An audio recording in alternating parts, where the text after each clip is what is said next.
Hey guys, what's going on? Paul here. Welcome back to another Cardano video. Today I'm joined by Kaaran from Wingriders. He's been on the channel a few times now at this point. I think they celebrated their first birthday yesterday on Cardano, 1 year live on Cardano mainnet. So Kaaran, very welcome back on the channel. Thank you, Paul, for having me. Great to be here again. Yeah, so look, we'll do a recap. What has happened for Wingriders, where you are now, and what could be coming down the pipeline for you going forward as well. So I suppose the landscape has changed on Cardano. Hopefully we're coming out the tail end of a bear market, but it's probably been a tough enough first year to launch. So take us back to where Wingriders came from. Yeah, that's a great question at the end, basically, of how we come out of a bear market. Yeah, hopefully we are coming out. I feel we've still got a little bit way to go, but you know that's in itself been challenging, I think, for us and every other project that's in crypto at the moment. So we're all hoping, you know, there's a light at the end of the tunnel. But yeah, I mean, I think a good place to start is pre-mainnet launch, really, and maybe it'd be interesting for some of the viewers to actually hear how the whole thing developed. You know, the DEX was built and launched in a matter of 7.5 months. I mean, that's kind of very rapid development in anyone's eye. So from I think August 21. Thereabouts, you know, from an idea, no brand name, no marketing, a proof of concept developed for swaps and liquidity pools in about a month and a half. And then about a month and a half of further development. You have an MVP on a test net, and you know, you got a working product. So that's kind of how, in a nutshell, the platform became live.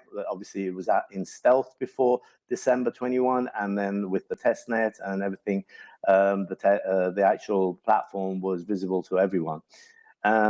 And I suppose at that point it was about, okay, you need finance to do these things. Obviously, the you know, development and, you know, building things that aren't free in any space, whether it's virtual or non-virtual. So the seed round started with obviously the testnets live. There was two, actually, if you remember. There was the integration testnet, which was about how the DEX could be integrated into any dApp or wallet or any kind of other sort of project that needed a swap functionality. Yeah, initially it was integrated with NuFi, wasn't it? Was the only wallet on it. Absolutely, yeah. So that was the first one that went live. A few weeks later, we had what was called the platform testnet that went live, and that was all about sort of everyone looking at the kind of functionality of the actual dApp itself. So yeah, and then the seed round kind of went and it got concluded. So the funding was in place, and it was time to really kind of set your sights on the mainnet launch. And the mainnet launch was initially planned for Q1. So that's where we are. Day dot of mainnet launch was kind of everything's ready to go. Yeah, so I'll stop in bits because I could go on forever. Yeah, so I think I had a call really early on when it was in complete stealth. I can't remember who reached out from the team way before the testnet even came live to have a chat with some of the team just to see what was going on, because I'd heard rumors of a DEX being built. I don't even know if it was called Wingriders at the time. So I was impressed that there was a lot of development ongoing before any funding or before any marketing happened, and at that point. So it was great to see a full product coming out on, or full dApp coming out on testnet with not much being heard about it before. And I'm hoping at the minute we have projects like that building on Cardano. It would be great to see more coming out over the next while. But when you went live then, so what were the main features of the DEX, or what was the initial feedback you got? Yeah, I mean, just prior to that, though, there were. I think it's good to know the challenges as well. So Wingriders was hoping to go live with the protocol, you know, Q1. That had to be pushed back to Q2. As you know, there's always dependencies, obviously, in the crypto sphere. You're not alone. So what the platform was trying to do was trying to bring actual stable coins, you know, and non-native assets to Cardano. So F and BTC in their kind of bridge formats, and USDC and USDT. First, so that pushed it back. So we had some dependency with some partners at the time, Melcomeda and Flint, who were obviously implementing the Ethereum virtual machine on Milkomeda to enable that. So the first challenge was obviously, you know, assets started flowing in from there. We're live. We've done the audit, obviously, prior to that. We went live on mainnet. And then suddenly there's a discrepancy between, you know, USDC and USDT price. So that was the challenge. So again, you know, not to kind of point the finger at any kind of particular actor here, but obviously the bridge wasn't made public. So when the bridge is not public from one network to another, there's no opportunity for arbitrageurs to come in and settle the price. So there was a 5 to 10% discrepancy there. Anyway, that got smoothed over and we moved on from there. And obviously, you know, then we had obviously the Nomad bridge hack happen as well on Ethereum. Again, non-related to Wingriders. So you've got this terrible situation that, you know, millions and millions of dollars of worth of, you know, liquidity provider or any kind of user of that bridge has just been eradicated on multiple, obviously, networks, not just Ethereum, obviously Cardano.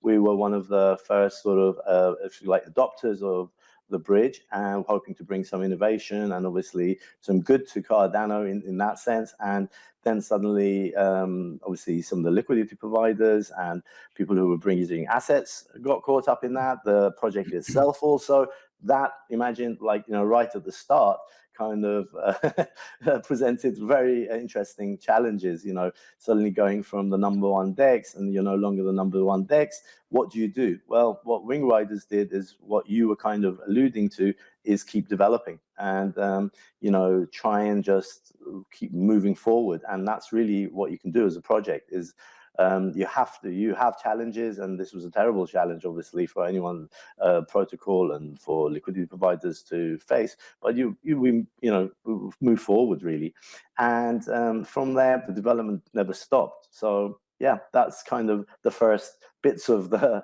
actual launch itself. Yeah, I suppose you mentioned the hack there, and at the time that was a massive impact. Even though it wasn't directly on Cardano, there was a lot of people on Cardano were affected by it because we were starting to get excited about it. We were having stable coins coming over to Cardano, which is something that had been missing up to that point. We have some other options here now, but what's the latest on that? I haven't followed that story for a long time now on the Nomad hack. I think I still hold some wrapped Bitcoin and Ethereum from back then doing different tests. But do you know any of the latest on that? If any funds were recovered for?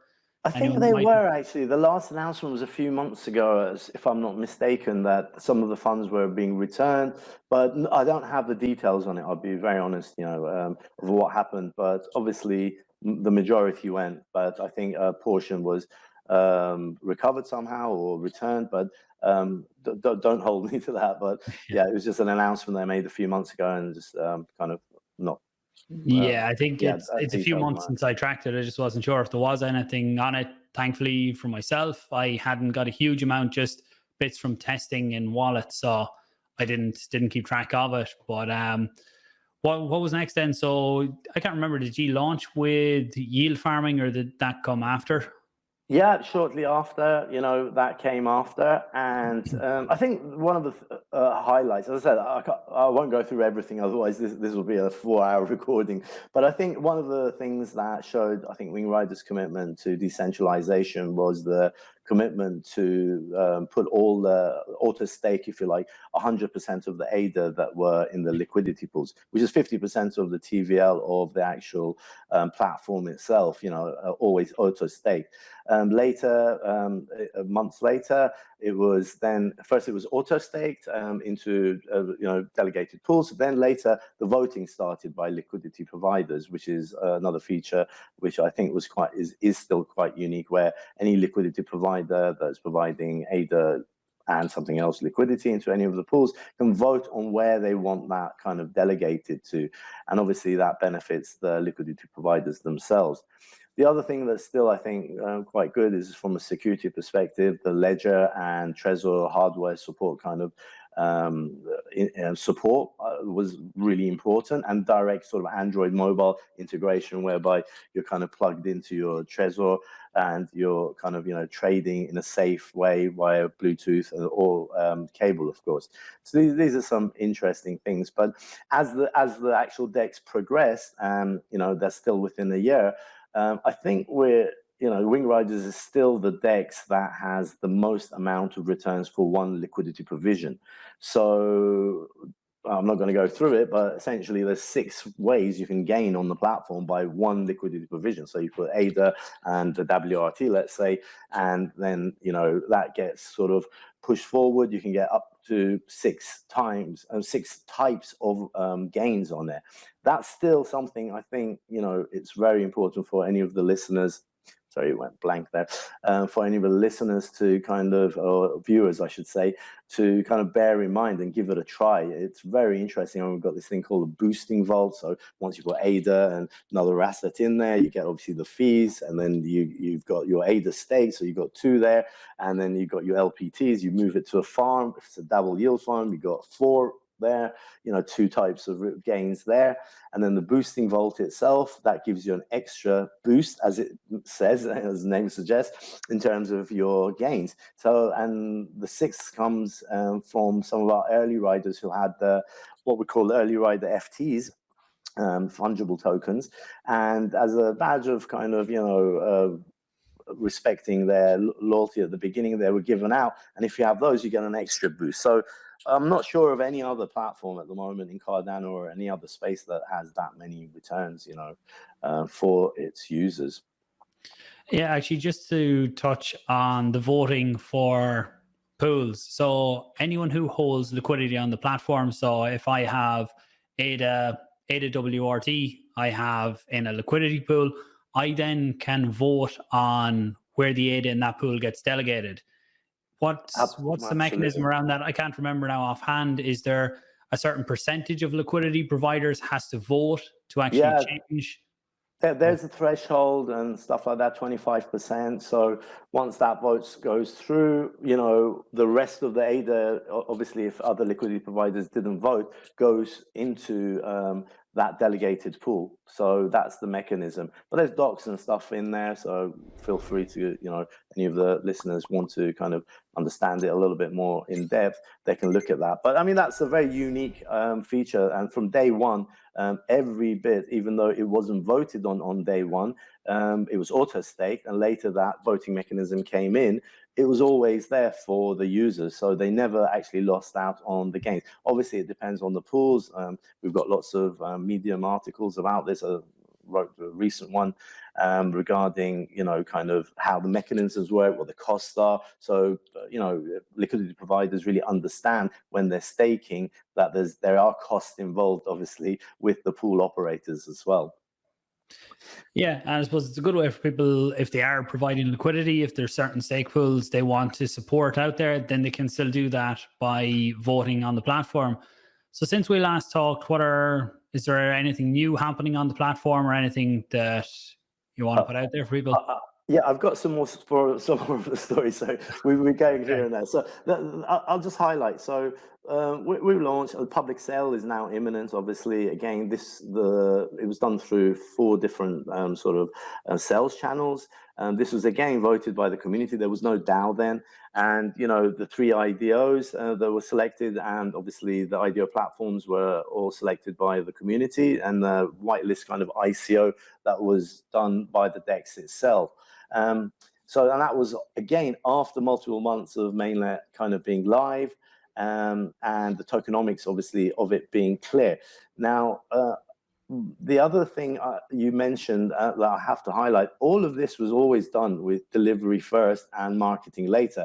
Now, I know we live in a world perhaps that, marketing communication or marketing kind of supersedes sometimes the actual product. But this is one very unique feature that you actually highlighted just a little bit earlier, and I like to emphasize that Wingriders has always been committed to develop it and then put it out there and talk about it, rather than, try and just market it. And still you see many projects still doing that. The other thing is obviously we talked about these double yield farms. Partnerships have always been strong and developing in the last year. We've got 27 farms. 11 of them are double yield farms with different partners, obviously in the ecosystem. There's 330 pools as well on there. And finally, I think the bits, there's two bits I should highlight about the biggest developments, I suppose, over the last year. One of them is obviously the DAO governance platform. And this was really also very important from the get-go for the Wingriders team to develop if you like, a platform that would then be handed over to the DAO for further direction and development in terms of decision making. The current kind of system we have is completely on chain. This is really important to understand. So from when a discussion happens in our sort of improvements portal, then a kind of binding proposal is kind of set into the actual platform. It's all in one place. You can see where the proposal is, which is stored in IPFS, and then people start to, the members start to vote for it. And that voting can also then be double checked. So you don't have to take Wingriders' word that so many people said it. That can all be also checked on chain to make sure, it is what it is. Not that it would ever be different, but it's just more transparency, etc. And I suppose in the last 6 months, the biggest saw the dawn of Stableswaps. I mean, that's another first really for Cardano. Building Stableswaps was, I think, one of the key highlights of the last 6 months. So in effect, now the Wingriders Dex is a cross between an AMM Uniswap Dex V2, and you've got the curve model, which is all about the stable swap invariant and how the one-to-one sort of pegged assets, even in a large, if you like, swap or a trade, move very little in terms of price impact and slippage, which is really, really great, to see that gone live as well. And obviously, people using it. This, though, actually doubled the scope of a Wingriders project, believe it or not. In terms of over delivery, I can say this is really kind of one of the biggest things. Suddenly the scope of the project is, okay, let's do this, let's do that. There's a lot of big thinking going on there, to bring in, not just for Wingriders. I can sincerely say that it is for the community in Cardano, and everyone who's working and everyone who's part of the team even is a member. So we're all DAO members. So at the end of the day, and it's for the interest of also Cardano. So over delivery, I suppose, was very much in a positive way one of the highlights of Wingriders. And I'll stop there. Yeah, no, I just started to show some of the stuff on screen there as you were talking about just the governance, and at the minute showing the pools. I'm not sure if it's showing up on the screen for you, but just to show people kind of what you're talking about. And with the stable swaps then, so stable swaps, for anyone not familiar, is where you are swapping assets that should be of the same value. So stable coins like you have here, ZED and IUSD, if you have these in a standard liquidity pool, then you could suffer some fairly big slippage in permanent loss when you're putting them in. But with the stable swaps, the model is a bit different on how the pools are managed. I think we covered it in the last video, so we won't go deeper into it here. We can put links to that one below for anyone who wants to do more research on it. But it is great to see, and this is a model that I think will grow a lot more over time as we get more stable coins and also more wrapped assets or more versions. You could have, like, I see IBTC is down here. If we had wrapped Bitcoin, you could have wrapped Bitcoin versus IBTC, and it brings different opportunities into that one. But that must nearly bring us up to current stage of Wingriders, does it? Yeah, it brings us to the current stage. I mean, I've kind of shone a light on some of the highlights, and now with obviously the birthday yesterday, the Wingriders kind of launched a couple of gifts for the community, which were community requests, which was the light mode, so you can go from dark mode, which you're used to light mode. And the other feature is the switch capability, that you can have pricing of any asset between ADA and USD. So these were a couple of gifts. There's one more surprise coming for our advanced users in the in the very, very near future. And that's going to be very interesting for the more advanced users. So yeah, those are some of the developments. There's always, I mean, it's Wingriders is a development-led project protocol. I will say that. And the team, sort of the development team, are constantly thinking how to obviously produce good products that are solid, but also innovate in the space, to bring in some ideas, maybe from external networks that are working really well, to bring it for the community. And that in itself, for instance, we mentioned the Nomad hack and the dependencies that you have on obviously other projects. So for instance, bringing Stableswaps, the kind of coding, and it was all ready, but really there's no second, I know IUSD was here from Indigo, and there was no other asset to actually pair it with. But as we see more and more of this, I'm sure as we approach the bull market and bridges opening, I think Multichain and all of these, we're going to see a lot more of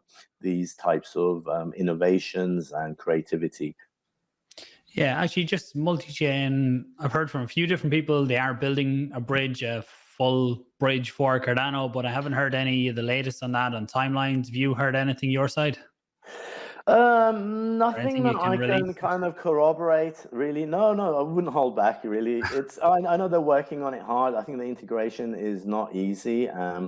I mean, you can see how something can go very easily wrong if it's not fully developed properly. Multichain is a huge chain. They've got 5 billion, I think, worth of liquidity on there, and hundreds of millions of, TVL, and then hundreds of millions of liquidity a day. So I think they're working carefully. I think that's going to be here very, very soon, as far as I hear. Obviously, other members are sort of talking to their team about the integrations with Cardano, but that's all I know. I'm just a lonely spokesperson for the team. So just what's next for Wingriders? Any new features coming? Or you said there about something for advanced users. We're not getting a leak on that, are we? Or we have to wait and see? That was a leak. Honestly, that is the leak. That is the scoop, as they say. It's coming. It'll be very good for them to use, much more familiar for the advanced users who use maybe even centralized dexes, sexes. I call it even centralized sexes dexes now. You can tell how long I've been in the space. So yeah, absolutely. So that's coming. But for Wingriders, I mean, this year we'll be moving to the V2 contracts. Hopefully very soon. I didn't mention the ecology impact fund. When we released the tokenomics of the project, there was a 3% allocation for ecology projects that are obviously enhancing sort of wildering forests and various other kind of natural resources that are being degraded, and helping obviously to bewilder them again. And that was another challenge as well. We went to the bear market, obviously, and it didn't make sense to allocate that to any particular organization. Obviously, the DAO will be voting on which organizations and where it goes, but that's also there. So as soon as the bull market starts, that's something that will get distributed to the projects that will be helping. Decentralized bashing has always been our conversation, I know, because of your own interest, not self-interest, but your own interest, because obviously you're an SPO. But really, that will also hopefully be coming this year, 2023. No firm dates or anything like that at the moment.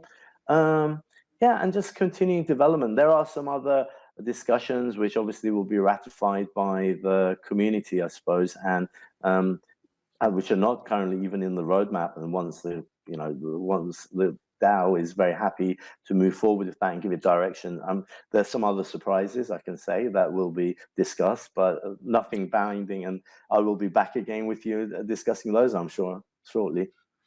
Okay, nice. I think the batching thing is good. It decentralized the system even more when the community is the one in control of that part of the network. And I've seen as well on WRT, which is the Wingriders token.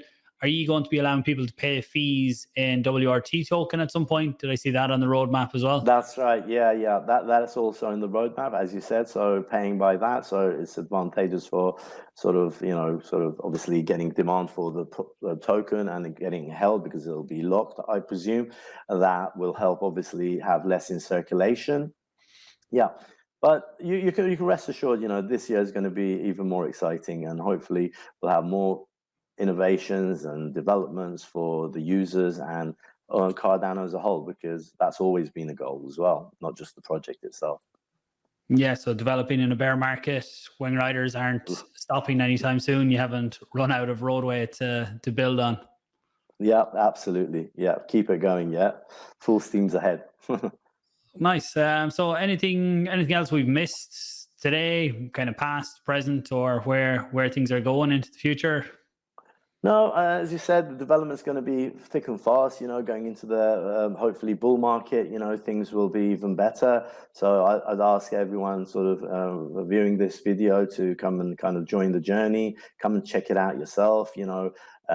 Sometimes we're fixated maybe on one platform. Let's give another platform. If you're from another platform, give us also a try. Hopefully you'll have a good experience or good feedback for us. Either way, that's good for us. Great. Well, look, thanks very much for your time coming on today, giving us an update. And as new features come out, maybe even throughout this year, we'll do a catch up in another while. So anyone new, make sure you hit like, share this out, let people know what's going on with Wingriders, and subscribe as well. Thanks for watching, guys. I'll talk to you soon.